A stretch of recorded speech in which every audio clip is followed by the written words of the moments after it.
En réfléchissant et en pensant comme nous, être rationnel et doté d'un cœur, d'une raison, voire d'une âme, on a tout faux. Lui, il est autre, tout autre. Il joue et s'amuse, tel un joueur d'échecs ou de dames.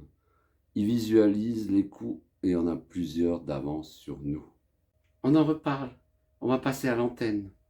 Bonjour, chères téléspectatrices et téléspectateurs. Aujourd'hui, nous sommes le lundi 20 mars, journée de l'équinoxe de printemps et journée de tous les dangers pour le gouvernement. Je suis avec Charlie, un citoyen qui a bien voulu parler à l'antenne.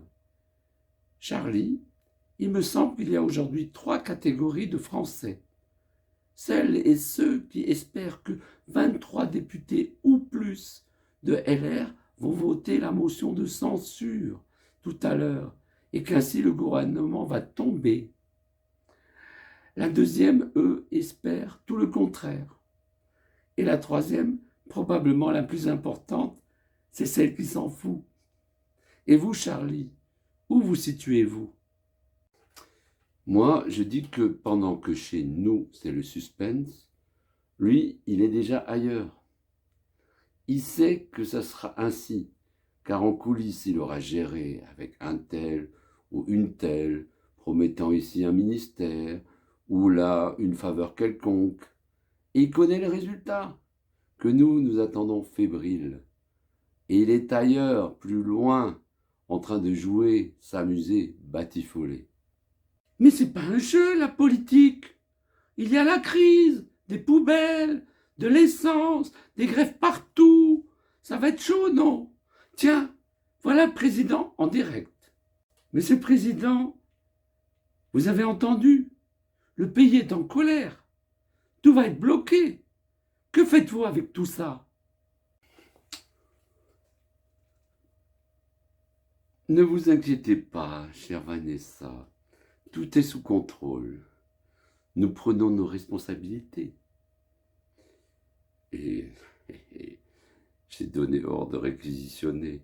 Et les préfets, mes pantins de ministres vont y aller à fond les gamelles, car eux aussi, ça leur plaît, ce qui se passe. Il va falloir reprendre la main, monsieur le Président. Montrez que vous êtes toujours maître à bord. Allez-vous faire un discours? J'aime beaucoup quand vous parlez comme ça, Vanessa. Oui, je reste le chef. Et c'est bien que vous vous en rendiez compte. Bien sûr, je vais prendre la parole. Ça marche toujours, et les Françaises et les Français attendent ça. La parole présidentielle, et bien sûr, et avec les chaînes de télé aussi, pas vrai, Vanessa? Et vous direz quoi, Emmanuel, dans votre discours? Écoute, comme d'habitude, les mêmes éléments de langage. Je serai mi-sérieux, mi-va-t-en-guerre, mi-séducteur. Mais Manu, 3 mi, ça fait plus que 1, ça fait 1,5. Tu as raison, Vanessa, mais moi, je suis plus que 1. Je suis moi, tout droit sorti de la cuisse de Jupiter. Monsieur le Président, allez-vous pouvoir continuer à réformer? N'êtes-vous pas affaibli?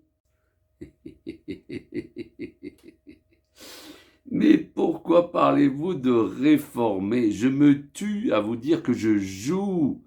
Je suis déjà plus loin, beaucoup plus loin que vous, chez mes copains. Et eux, ils m'apprécient et ils me disent « Waouh, Manu, t'as fait fort. Tu t'en es sorti de ton truc merdique de ta réforme des retraites. Nous, on a cru à un moment donné que tu étais cuit.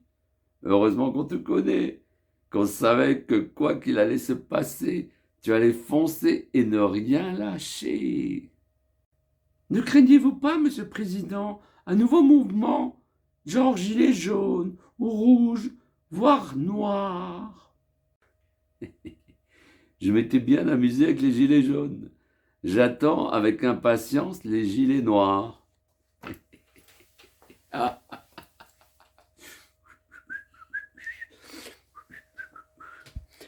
Titouli, touli, dou, tili.